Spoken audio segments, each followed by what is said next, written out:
All right, might as well get started here. The Panther-Lair Show on a Wednesday night. That's an enthusiastic start to the show, right?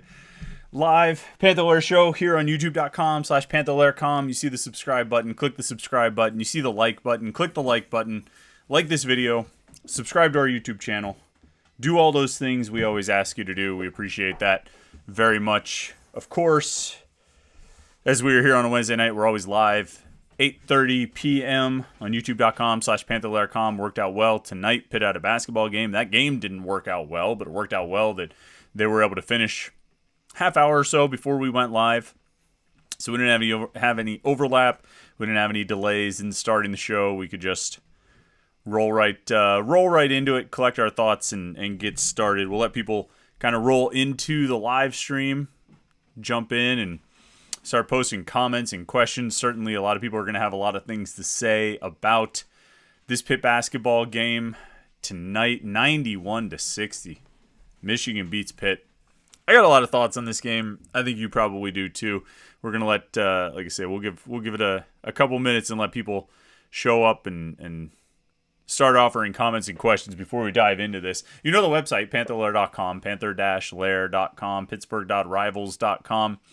The most comprehensive source of Pitt sports news on the internet, football, basketball, and recruiting. We cover it all for better or for worse. And at times this week it's felt like mostly for worse, but that's how it goes sometimes. You have those weeks where things don't necessarily go your way. It's probably because the football team won on Saturday. Everything else had to... Well, okay, so the football team won last Saturday, right? They beat Syracuse. The basketball team comes out... Well, they had the Tennessee Martin win, so they got that. But then they come out Friday night, get beat up by West Virginia pretty good. And then they get another football win, and so you got to pay for that. So you get a decommitment from the quarterback in the recruiting class. You get a 30-point loss to Michigan at in the Legends Classic. I mean, I guess is it all supposed to balance out? Is that what it's supposed to be? Is it supposed to balance out? Look, with this Pitt basketball team, I mean, we'll start, and I know some comments and questions are coming in. We'll get to those. If you have something you want to say, post it in that chat screen over there. You can post your comment, post your question. We'll get to as many of them as we can in a little bit. But this Pitt basketball team, I mean, I was gonna start off by saying there are elements of this team that I like. But I can't start there. The reality is, and maybe my number one thing that I came out of this game thinking is you have to defend. You have to defend. You're not good enough to play Michigan in a 90-point game. You're not good enough offensively to outscore them 94-91 or 95-91 or something like that. You have to defend. And for all the talk over the last year and a half of dragging teams down to the muck and being like the old Pitt basketball teams and trying to play like those teams from the early 2000s and winning that way, you know what those teams did? They defended. And they didn't just defend. I mean, they were super sound and super reliable and super disciplined when it came to their defensive assignments. And they executed really, really well defensively. It was hard to play against Pitt's defense. But they were physical too. I mean, this was an easy game for Michigan. Even when it was somewhat close, it was, a 6-point game at halftime? It was an easy game for Michigan. And look, I mean, you say it right off the bat. They have a stud center, and they have some really athletic guards. I mean, Jed Howard looked like he was a jet. I mean, he was fast, he was athletic, elite plus athleticism. And when you play a team that's built like Michigan, I mean, it's going to be hard. I mean, they look like they're underranked at 20. It's going to be tough to beat a team like that. If you don't have sort of equal and offsetting skill players who can at least counter what Dickinson and Howard and Baker and those guys are able to do. Let alone if you're less talented than them, then you're really going to have trouble. And so we put that out there first. I mean, like, Michigan's a really good team. This wasn't just about what Pitt did. Michigan was really good. And I think that was always, it was going to be a tough game. I didn't expect Pitt to win this game. I picked them to lose. Everybody on our staff picked them to lose.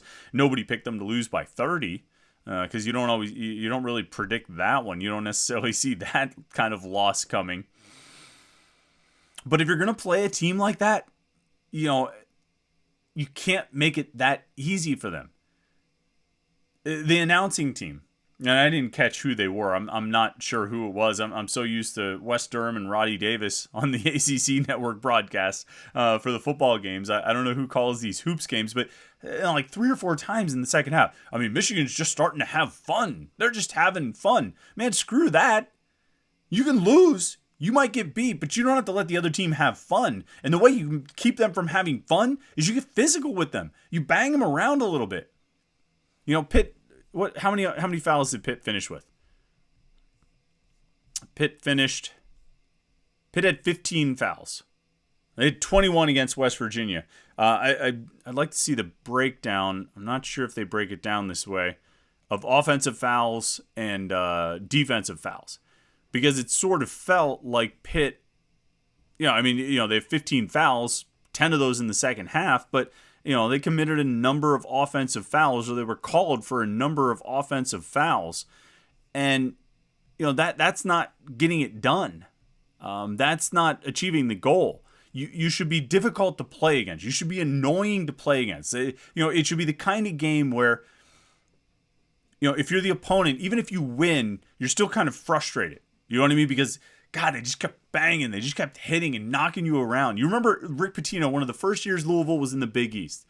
Halftime interview, man, if they want to play this like a football game, it feels like a football game out there. There was frustration in his voice, and that's what you want. That's what you want your opponent to feel. That's what they need to think. That's how they need to be reacting to the way you're playing, so that even if they win, they're still kind of frustrated and annoyed that they had to play you that way. And maybe it'll feel extra satisfying for them that that you banged them around and they still were able to get a win. But you got to be physical. You can't make it easy. And they made it easy tonight. They made it easy for Michigan. It was a breeze. Michigan ended up shooting 58% in the game, 72% in the second half, 18 of 25 from the floor in the second half. 7 of 9 from 3 in the second half. So that's what?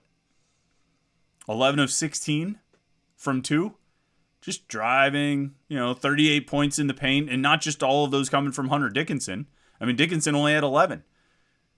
Michigan had 38 points in the paint because they were just driving, just easy. Hey, just flow right into the basket, no problem. Nobody's going to get in my way. And you're either being lazy, you're being undisciplined, or you're just not being tough enough. You've got to be tougher.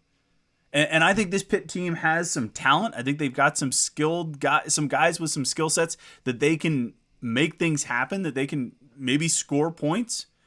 But you have to get out there and defend. This is 2 games in a row where it has just been easy to execute on offense against Pitt's defense. And granted, they played 2 high major teams. You know what I mean? I don't know what West Virginia is ultimately going to be. I think they probably look better than I expected them to.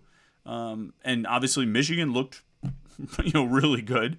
Maybe that's Pitt's defense in both cases, and we'll end up thinking, well, West Virginia wasn't that good and Michigan's not that good. You have to defend before anything else works. You have to defend.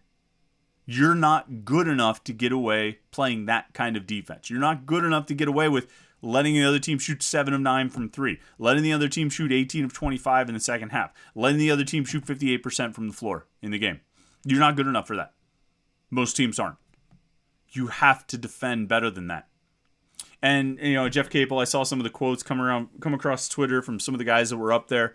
He talked about, we were still trying to figure it out on defense. Our best player was out for a while. And that's true.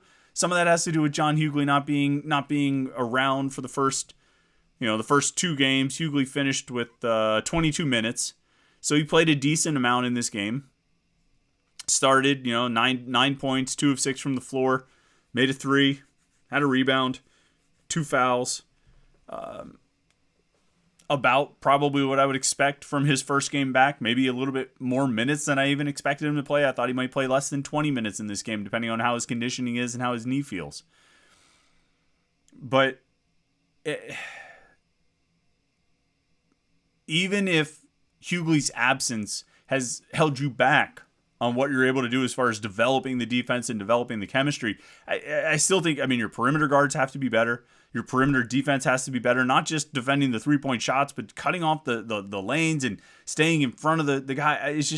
It just looks like lazy, undisciplined, unfocused defense. and it's ineffective, and you end up giving up 58%. You can't play like that. You have to be more of a nuisance to play against. And this is the best way I can think to say it. I mean, you have to be a nuisance. There's a reason Pitt basketball's greatest period of success came when they were a giant pain in the ass to play against. They were a pain.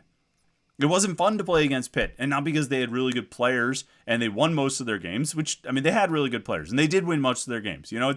It's always frustrating to play against those teams that win all the time. But part of the reason they won all the time is because of how they played defense. And part of the reason they were particularly difficult and annoying and a pain to play against, a nuisance, was because of how they defended. Nothing was easy. There were never teams that looked like they were having fun. Maybe Dwayne Wade. But there were never teams that were having fun the way Michigan did. And I'm sure you can probably think of an example where it did happen. But you know what I'm saying? You have a game like this. They defended too well. They played too hard to have a game like this, to get blown up for 90 points. What are they giving up now against West Virginia and Michigan? 177? That's, 172, I guess it is, right? 91 and 81? It doesn't matter. It's a lot. You give up a lot of points. And, there was a point, probably late in the first half, early in the second half, somewhere around there.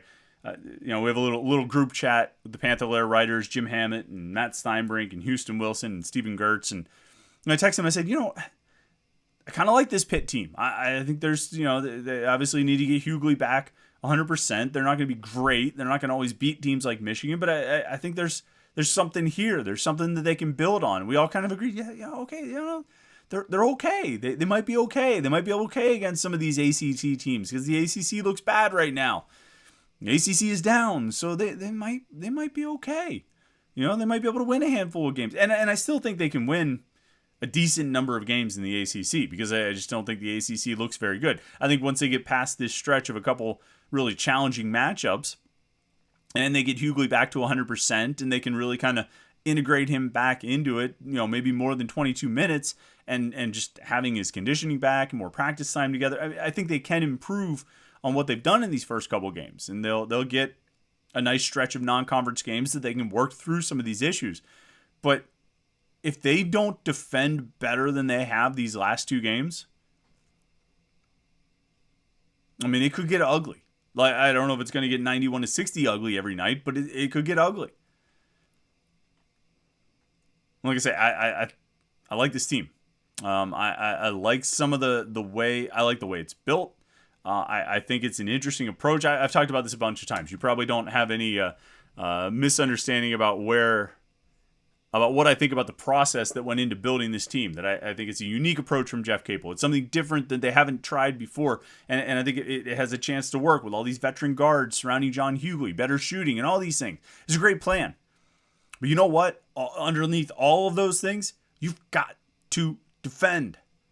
You've got to play better defensively. And whether it's effort, whether it's execution, whether it's coaching, or whether it's D, most likely all of the above, you've got to get better on that end of the court. Because you're not going to be able to shoot your way out of every hole you dig into. You're not going to be able to hit enough threes to overcome these games where you give up 90 points or 80 points. You've got to keep that score down. It's just, again, the other team shouldn't have it so easy. Even if they're really good like Michigan, and Michigan's really good. They have some really good players, some NBA players. It shouldn't be that easy. You just look down the stat line here. Dickinson really had a minimal impact compared to what we expected, right? Hunter Dickinson ends up with 11 points on 5 of 11 shooting. But Jett Howard, 17 on 6 of 8 from the floor, 2 of 3 from 3. Joey Baker, 14 points, 5 of 6 from the floor, 4 of 5 from 3. And they weren't really a great shooting team. They didn't shoot all that great against Eastern Michigan, not from 3. This game, they end up 9 of 20, 45%, 7 of 9 in the second half.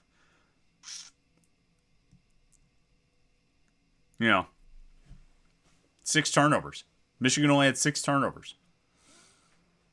You got to do better all around here. Pitt needs to shoot better. I mean, they end up 42% from the floor, 30% from three. Those numbers need to start coming up. Pitt's 6 of 20 from three in this game. I still believe in the shooters on this team. I still believe in Blake Hinson and Greg Elliott and Nate Santos. I think they're good shooters. I think there will be a regression to what they should be capable of shooting. That needs to happen. That needs to start happening because shot pretty well against Tennessee Martin. Haven't shot very well. The shots haven't been falling against West Virginia and Michigan. And I think they've mostly taken decent shots. They've gotten good looks at the basket, good enough looks at the basket. And the shots aren't falling. I think they will fall. I think eventually that will sort of come around, but it's not yet.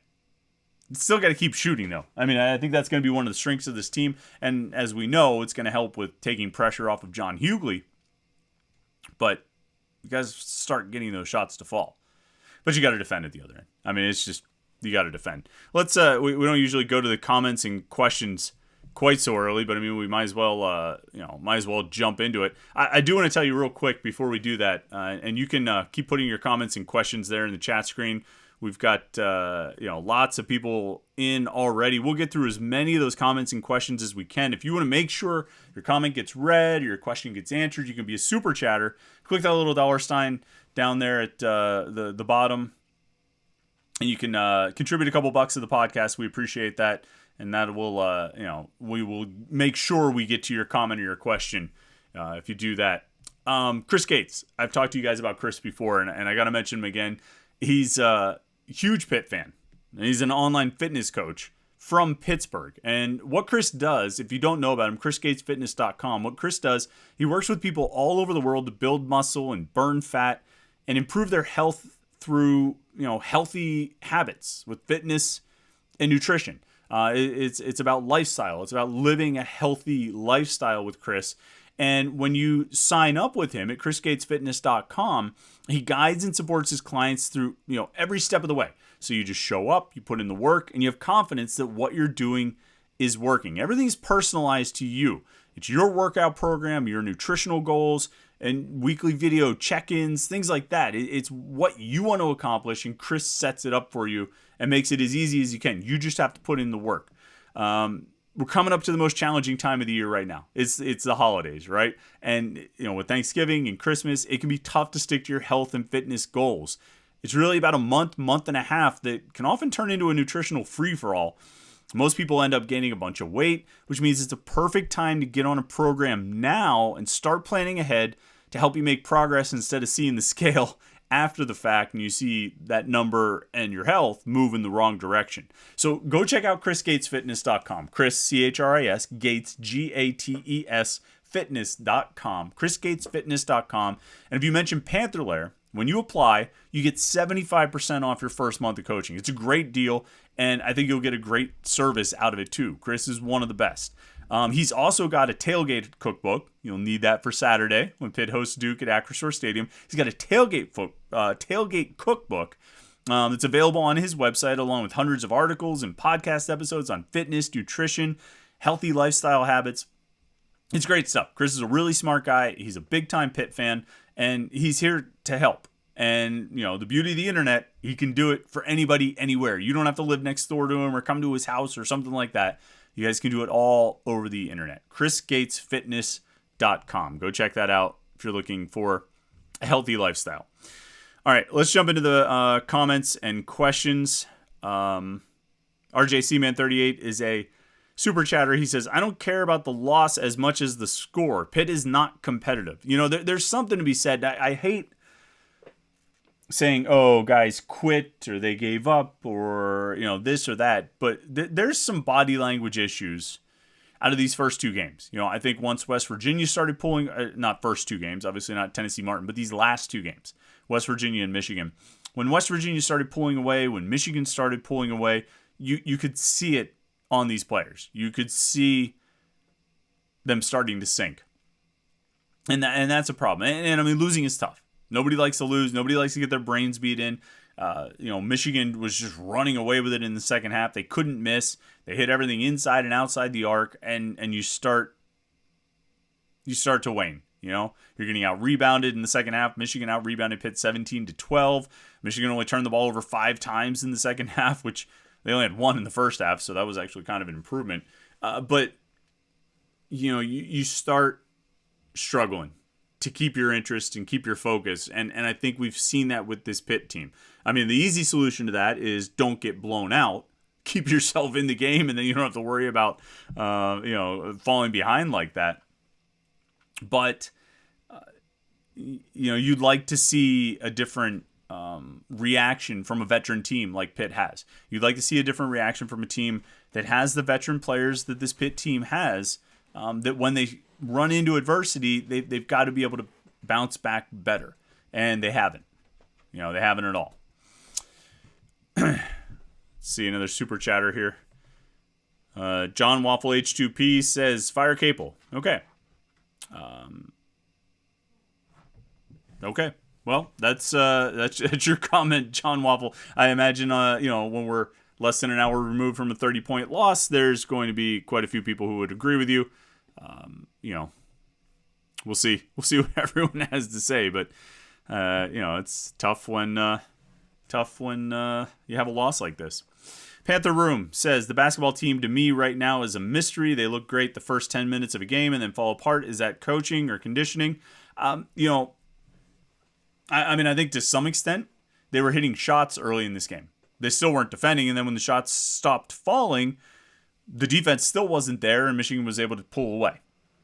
They were competitive in the first half, right? It was a 38-32 game at halftime. Both teams shot really well in the first half. Pitt, defense just continued to fall apart, and Michigan was able to pull away. That's probably a combination of factors. I think it's on the players and the coaches. I think there are issues with coaching the defense right now, and there's obviously issues with executing it. Benjamin Glazer says, Jeff Capel is the hot dog meme guy. We're all just trying to find the guy who did this. When does cut bait? Well, nothing happens in the middle of a season. I don't think that's any. You get to the end of the season, you start talking about buyouts and things like that. Kind of like the conversation we had last year. We see if if Pitt, in the athletic department and all that have the stomach for it. I also think we're a long ways away from the end of the season. If we get in, midway through the ACC and they're still losing games by 30 points, then yeah, you're going to have some hard conversations after the season. I think there's still, 29 games left to play for this team to improve, for these players to improve, for this coaching staff to improve. There's a lot of time left. And I think there are interesting pieces, good pieces on this team. It's just got to start working a little better than it has. Eric Rogers says, I'm not a quick trigger guy on firing coaches, but enough is enough with Capel. I think that's an understandable reaction after a 30-point blowout loss. I'm not saying I do or don't agree with it. I'm just saying I can understand that reaction. David O has a similar response. Says, Jeff Capel is not the answer for our Panthers. His teams have regressed every season he's been at Pitt. His teams lack discipline and the ability to play defense. They've run into the trouble with the February swoon a number of times. I thought they would avoid it last year when they had 3-game winning streak. And then they ended up losing 3 in a row. So that didn't exactly work out. We'll see if that happens again this year. But it's not a great start. And to some extent, you say, well, they don't have John Hughley. John Hughley hasn't, this is his first game. He missed the first 2 games. He hasn't practiced since the end of September. So it's going to take him some time to get back into it. And there's validity to that. Those are all provable facts. It's true John Hughley didn't play in the first 2 games. It's true John Hughley hasn't practiced since the end of September. How much impact that makes, is up for debate. It would be better to have Hughley than not, since he's their best player. And you know what? They're missing Will Jeffers, too. And say what you want about Will Jeffers and the little that he offers on the offensive end, but he's probably their best on-ball defender. That probably helps a little bit. Now, they were getting beat in so many different ways tonight that I don't know if Will Jeffers saves the day, but that's, they are missing him as well. But, it's hard to look at those two things, Hughley's early absence and Will Jeffers' extended absence, and, draw a connection and say, wow, that's why they lost to Michigan by 30 tonight. I mean, I think you could still expect to get better performances and better effort and better execution and better discipline and better focus out of the other guys on the court, regardless of how long John Hughley has been out. Will Z says these past 5 years have been an absolute disaster. Capel is consistently out-schemed and out-coached. Still turnovers and unnecessary fouls. This team just quits on defense, especially inside.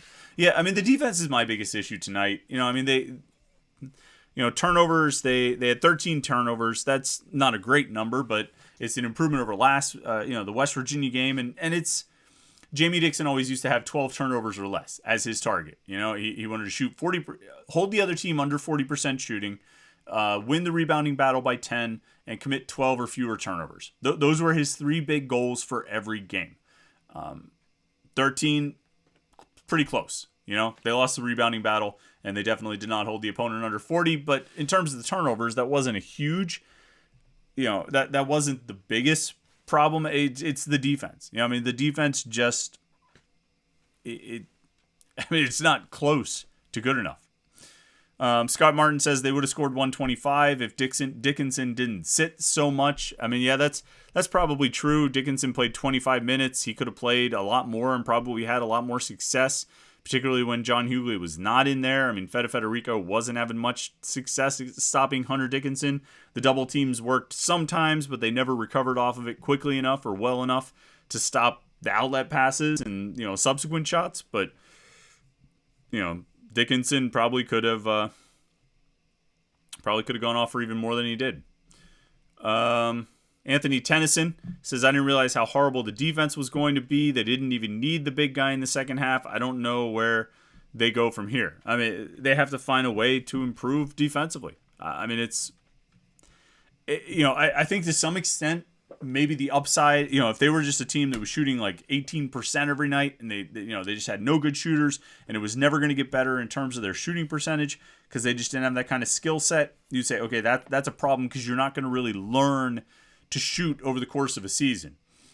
Defense, I think, is something you can learn, you can get better at, you can improve on over the course of the season because, to some extent, there's just sort of a want-to element. You've got to want to play defense. You've got to be committed to playing defense.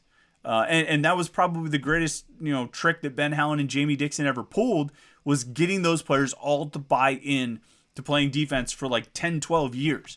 Getting continually changing groups of players to always buy in on the defensive end. That couldn't have been easy. You know what I mean? To get guys to commit to it and commit at the level that they needed to commit at to be as successful as they were. And that's Jeff Capel's challenge right now. He's got to get these players to buy into the idea of playing defense, to commit to playing defense. Or else it's going to be a long season. SVCLAX38 says it's year 5, time to move on. If Pitt can't hang with the likes of a top 20 team like Michigan, then what's the point? I mean, I'll say this. I mean, we're all sitting here like an hour removed from a 30-point blowout. All right, so no, they're not going to win another game this season. They're going to lose every game by 40, and it's going to be a miserable disaster. They're going to get better. Well, I shouldn't say they're going to get better. I mean, they can get better. All right, they can improve over the course of the season on all ends of the court. And getting John Hughley back into the mix can go a long way with helping in that regard. Continuing to play together can help in that regard. I mean, I don't think it's crazy to look at it and say, okay, they got a bunch of new guys they're relying on. Their starting lineup has, 3 transfers and a JUCO in it right now? Well, I mean, prior to tonight, had 3 transfers and a JUCO.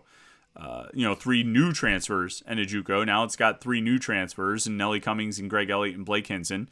They're still relying on Federico coming off the bench. They're still relying on Nike Sabandi, who didn't play last year. They're still, every now and then the Diaz-Graham twins are getting a few minutes. It's still plausible to say that chemistry is developing. You know what I mean? It's plausible to say that chemistry is still developing for this team with new players and trying to get everybody settled in and used to it and all that stuff. And it's a bit of excuse making, but I mean, there's just some truth to it. And you see More talented teams than this go through early season struggles with the way roster turnover happens these days. Now, you can see it last year. I mean, go back and look at some November and December results from teams that ended up being pretty successful, and you say, okay, maybe it just took a little while to figure it out. Now, some teams do figure it out quickly. And, I mean, there is a certain truth to the fact that this Pitt team is not as talented as some of those other teams that might figure it out a little more quickly. But that doesn't mean that they can't figure it out. That doesn't mean that by the time we get to the end of December, they can't be playing relatively good basketball. Look, I think they've got good shooters. They've got some scrappy guards. They've obviously got a very good center who I think by the end of the calendar year is going to be playing at a pretty high level. They've got good pieces on this team that can succeed. And it's hard to see that, and it's hard to think about that in the wake of a 30-point loss. Believe me, I understand. I mean, sometimes I don't even understand the words coming out of my mouth. I mean, what, really? You're really going to try and say that this team could be okay? But I mean, that's the truth. They can be. But they've got to be coached well. They've got to commit to it. They've got to buy in. And they have to play as a team. They have to commit to it. And so if they could do that, they could, I think they'll be okay. It just remains to be seen if they can do it. It remains to be seen if they will. Nelly Cummings left the game with an injury. I didn't see what Jeff Capel's update was on that. Hopefully it's nothing too serious because they need Nelly Cummings out there. I don't think he's been great by any stretch. He's been bad at times. But there's still a team that if this is all going to work, they need Nelly Cummings out there running the point. He needs to be the lead guy because I think they're a lesser team when he's not on the court. So the sooner he gets back out there, the better. Let's see.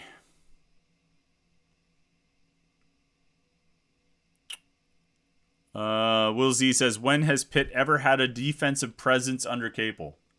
Yeah, I mean, I don't remember a lot of teams that were all that effective defensively. I don't remember all that many teams that were really known for their defense. It's what they wanted to be last year.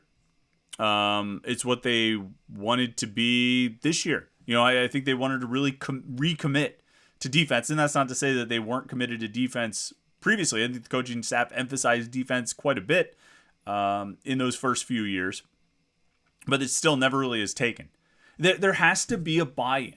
There has to be a commitment from the players. I mean, I'll say it again. The greatest thing that Jamie Dixon and Ben Howland were able to accomplish was convincing those players to buy in on defense, convincing those players to commit to playing defense as hard as they could for as long as they could, every night. And that's why those teams succeeded. For as much as we want to sit back and we all wanted to make fun of Jamie Dixon, we're always talking about defense and rebounding. Guess what? Defense and rebounding got him to the Sweet 16 a bunch of times, nearly got him to the Final Four, won the Big East, got number one rankings, number one seeds. All that success that you wish you had right now that you probably didn't appreciate at the time, it came from defense and rebounding. All right, and both of those things, both of those elements are. It's hard work. It's a tough job to do, and you have to be committed to it. You have to buy into it. You have to be willing to do it every single time down the court. And those teams were. For whatever offensive firepower or whatever shots Brandon Knight might have been able to make or whatever Lance Fields could do with the ball or his big three against Duke and all that stuff, those guys knew they had to defend. And they committed to defending. They wanted to defend, and their whole team did it. And that's why they were able to win. This team needs that kind of buy-in. Because I didn't see it tonight. If this team had that kind of buy-in, they're athletic enough that it would not have been an easy 30-point win for Michigan. It might have still been a win, but it wouldn't have been this kind of win. Where, as the announcer said like 4 times, they're just having fun. Michigan is having fun now. Thanks for that. Michael B is the super chatter. Appreciate you jumping in. Michael B says, hi Chris, I'm sorry I missed the first 30 minutes, but I'll be brief. Capel sucks. This team looks like pretty much all the Capel coach teams here. I know you're trying to be positive, but I can't. And what's with Nike? Terrible. I'll say this. I'm not trying to be positive. I didn't sit down with the intention of, okay, man, I am going to be positive about this. People are going to hear me try and put lipstick on this thing. That's not the reality. I mean, I'll sit here and, from the start, I've been saying this team did not play well enough defensively. They're not good enough to get away with playing the way they're playing on defense. And if they play like that, they're going to keep getting blown out like that. But I think defense is something you can improve at. You just have to work at it. You have to be committed to it. And I think, I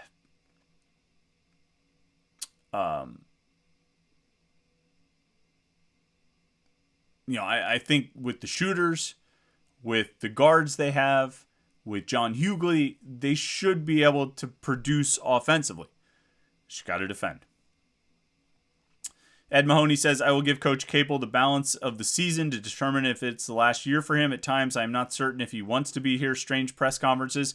His press conferences can have an interesting tone at times. I mean, there are times where he sort of seems almost sort of standoffish. He doesn't smile very often. Doesn't always seem happy to be in there, which I can understand. I mean, you might not be into doing press conferences.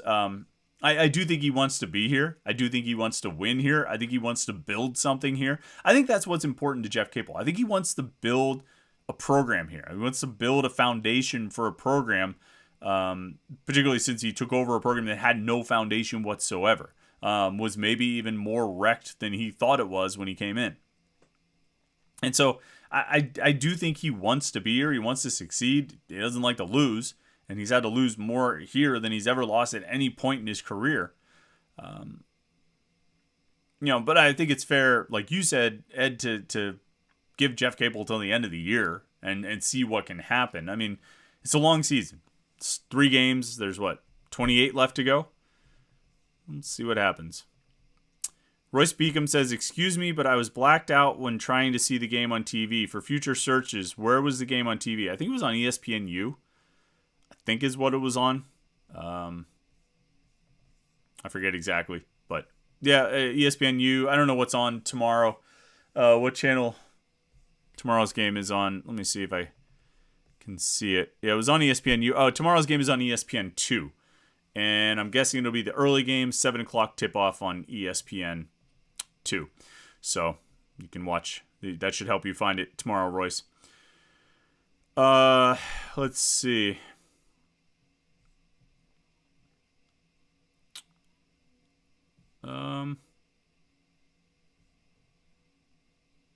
Scroll through.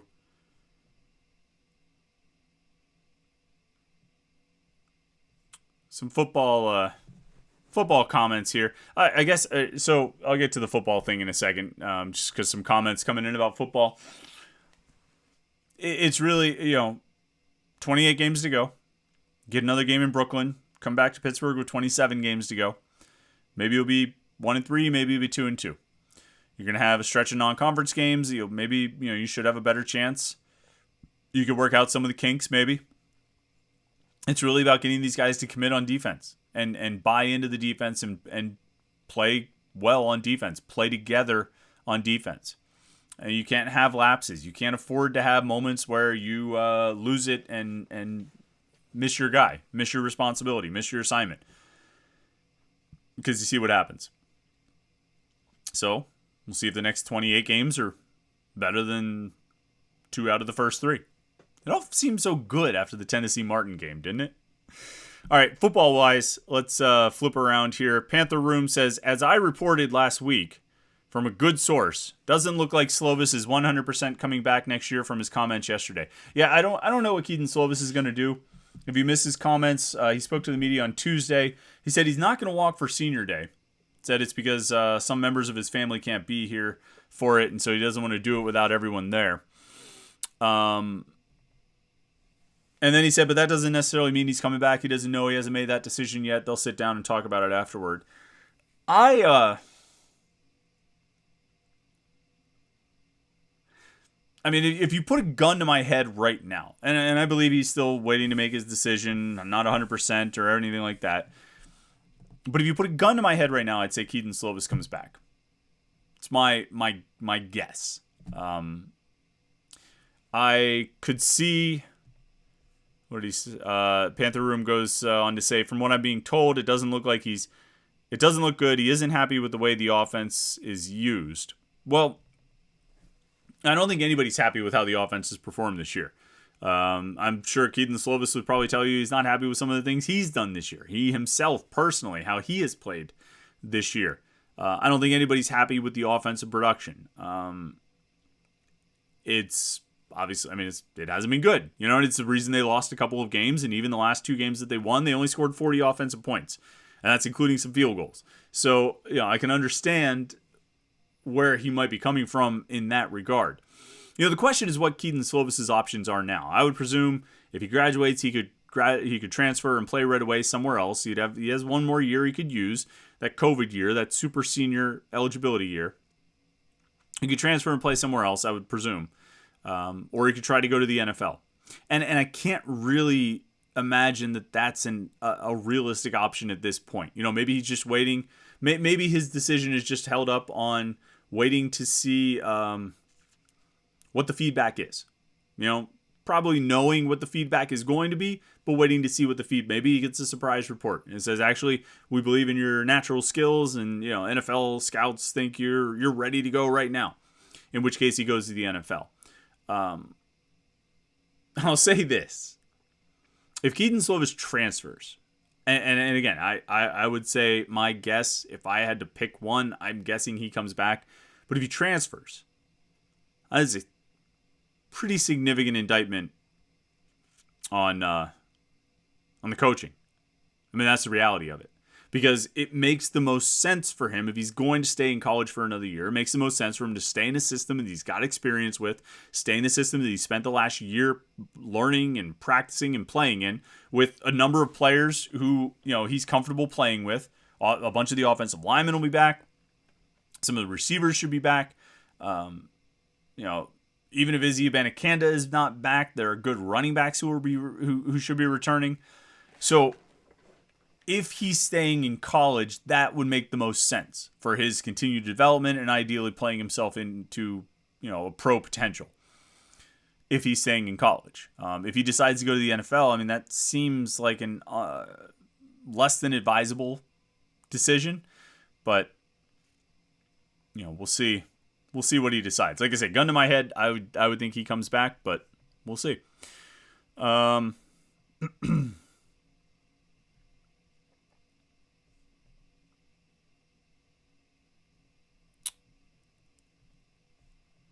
Scrolling down through some more comments. Panther Room says, I assume Pitt will be getting another quarterback in the transfer portal this offseason. So here's what I think about the quarterback recruiting situation, actually, and this is kind of a good segue. Kenny Minchey, the quarterback recruit who had been committed to Pitt since April, decommitted on Monday. He's expected to end up at Notre Dame. And we should talk about that situation to start before we jump into talk about recruiting another transfer quarterback. I really believe that Kenny Minchey's decision to decommit wasn't influenced too much by Pitt's offensive performance this year. If they played great offense and they were averaging 45 points a game or 43 points per game, they would probably be like 8-1 or 9-0, and they would be ranked in the they'd be a top 5 team. They'd be out in the playoff conversation and all that stuff, and that would probably help. That would help hold on to Kenny Minchey and keep him committed to Pitt and keep him on track to come here. So I'm not going to pretend like it doesn't have any impact. I'm not going to pretend like it doesn't have any kind of influence or effect on his decision. But I think ultimately, it's, assuming he does end up going to Notre Dame, I think it's the appeal of Notre Dame. It's not like Notre Dame's offense has been very good this year. They've got good skill players, but they haven't been performing at a high level this year, Notre Dame's offense. So I really think it's just about Notre Dame being Notre Dame. I think that was, and this is sort of my own guess based on, conversations with different sources and that kind of thing. I think that was the motivating factor. I think that was what led him to make the decision that he made and will ultimately lead him to make the decision we expect him to make later in the week. There's been a suggestion of, Minchey saw how often they're just running the ball in this offense, so of course he doesn't want to play in that. But the truth is, he was recruited to play in that offense. Frank Cignetti offered him. Frank Cignetti recruited him. Frank Cignetti showed him tape and talked to him about how he'd be used and what the offense is going to be and how it's going to be a pro-style offense. It's what they run in the NFL to prepare you for the NFL. This is Frank Cignetti's sales pitch. I know this is what he sold Kenny Minchey on, and Kenny Minchey committed to it. Kenny Minchey said, that sounds good. I want to be a part of that kind of offense. Now, he might not have suspected that the run-pass imbalance would be as severe as it is, but at the same time, he knew it would be an offense that was run-based, would run play action, and would be something approaching an NFL-style, pro-style offense. Because that, again, was the sales pitch. That was what Frank Cignetti was selling to Kenny Minchey and any other quarterback that they're going after. And it's what Frank Cignetti has sold to quarterback recruits for years. So I don't think there should have been any surprise for Kenny Minchey or anybody else watching this offense about what they do. I think it was probably made pretty clear to recruits, maybe not in these exact terms, but that this is not going to be last year's Pitt offense. It's not going to be the Pitt offense that throws the ball 50 times a game. It's going to be more of a balanced attack. It's going to be more of a pro-style attack with different pass game concepts and more emphasis on the run.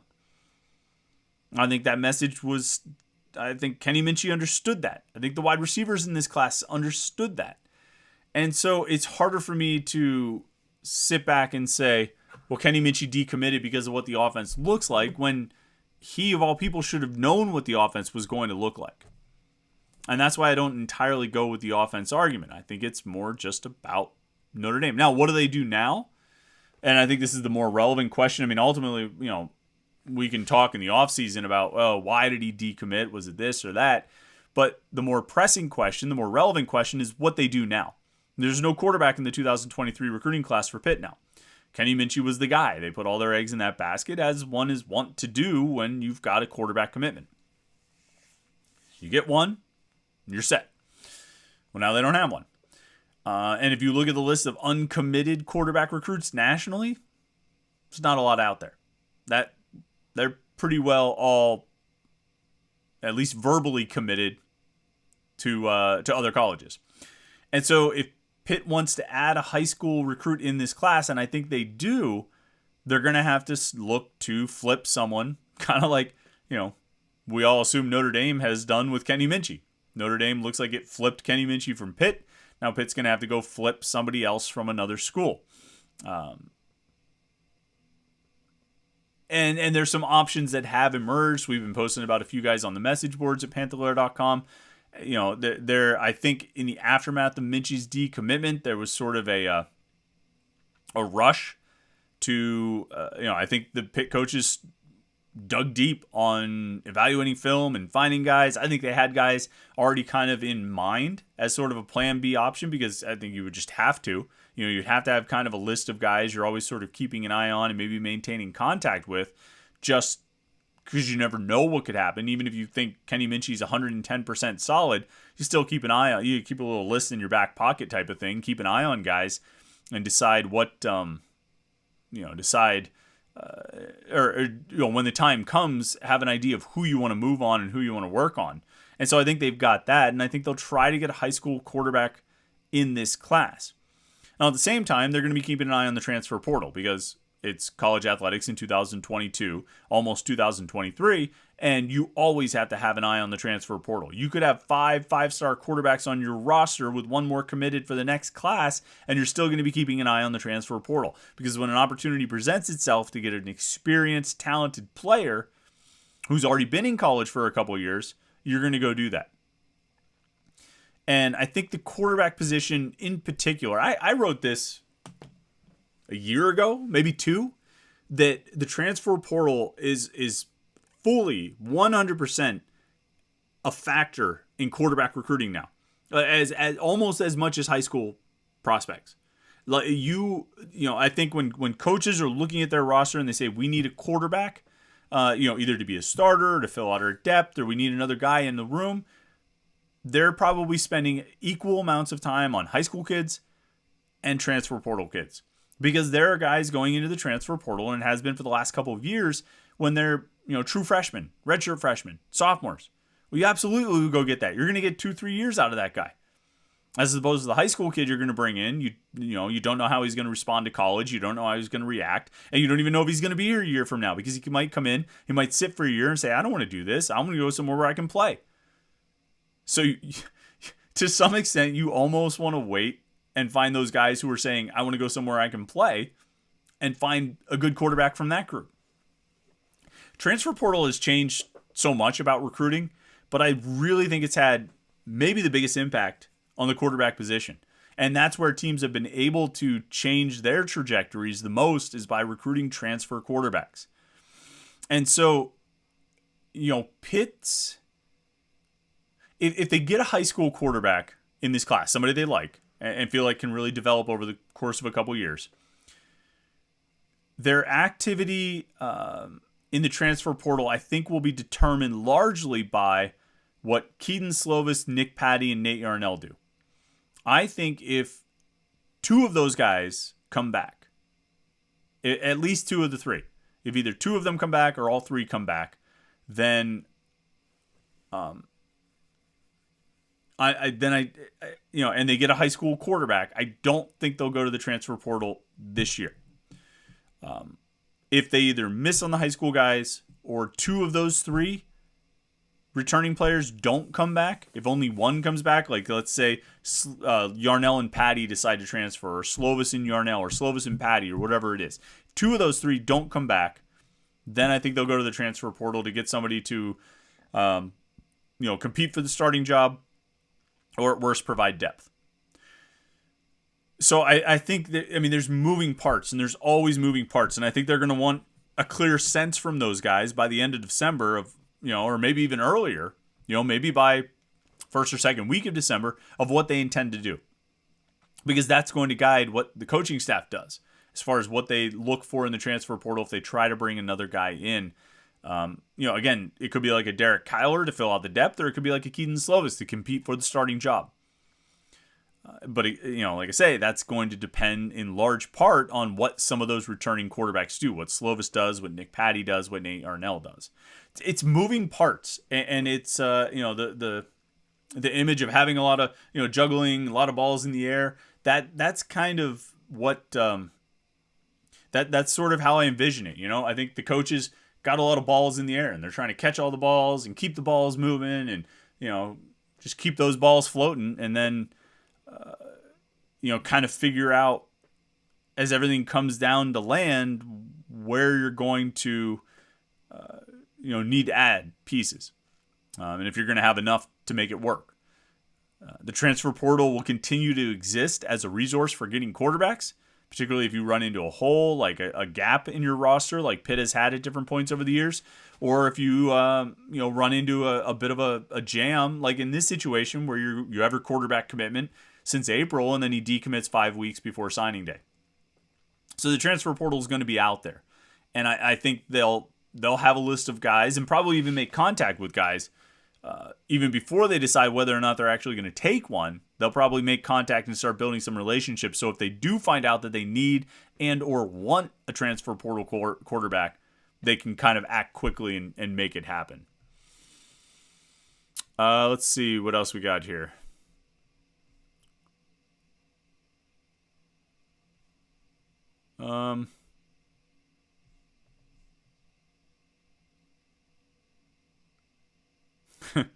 Scrolling through the comments. I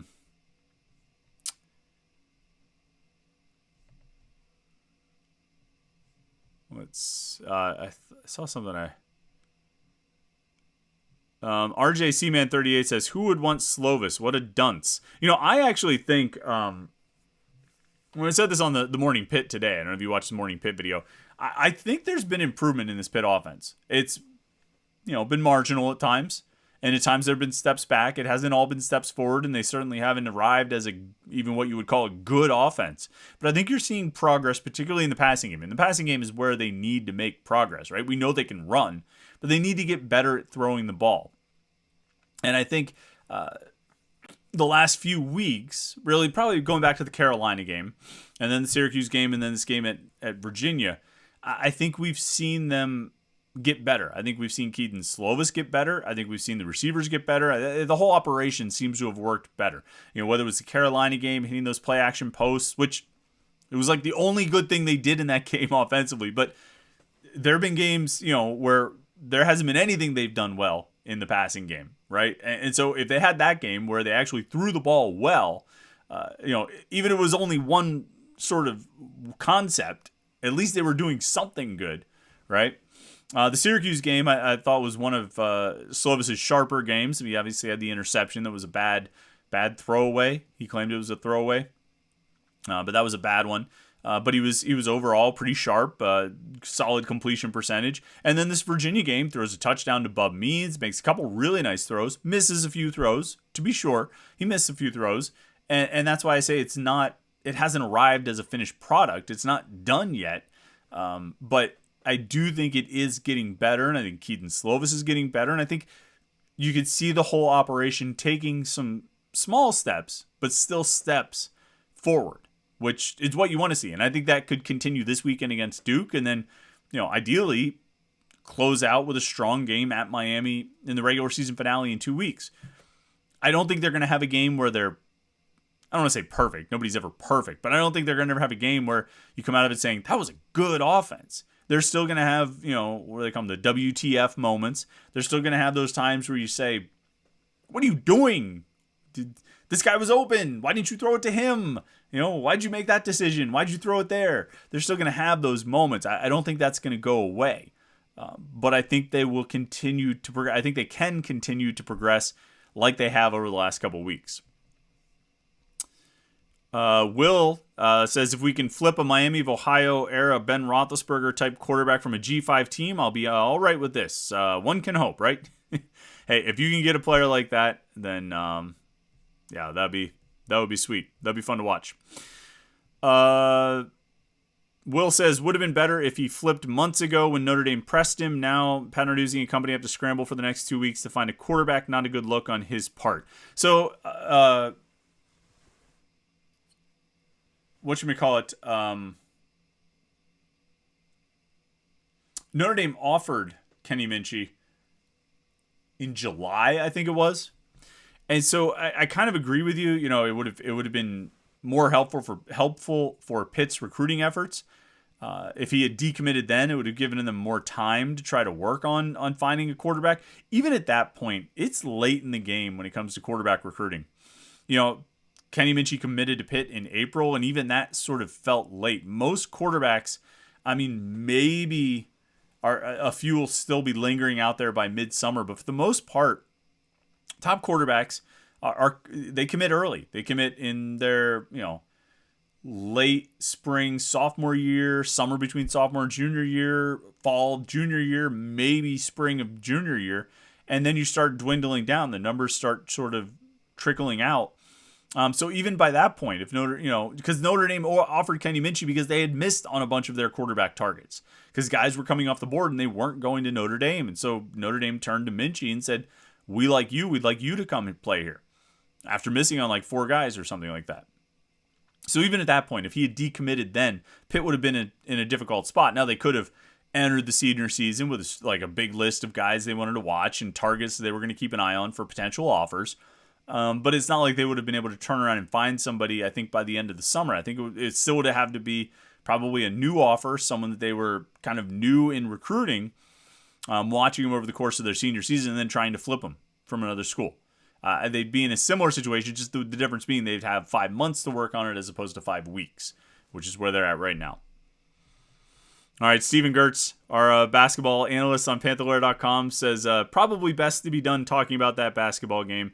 And Steve, I couldn't agree more. I don't think there's anything else we can say about that. And to be honest, we're coming up to the end of our hour here, so I think we'll probably hold tight on everything for now. We will be live after the game on Saturday, the Pitt-Duke game.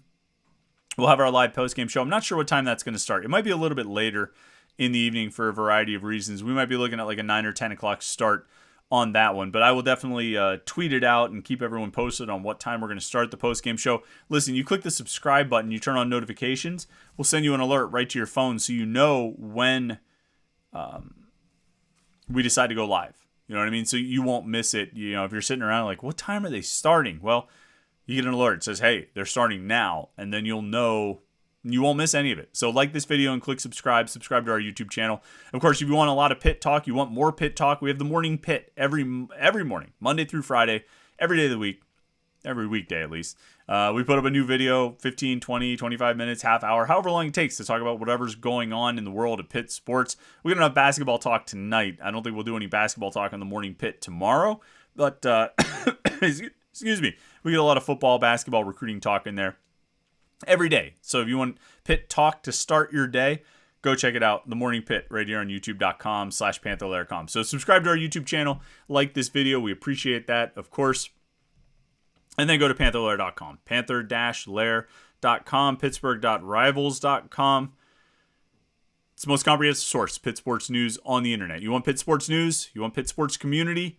Go to the message boards and go to the website, Panther-Lair.com. All right, thanks everybody who was in the live stream tonight. Thanks everybody who listened to the podcast later in the week. We appreciate it for sure.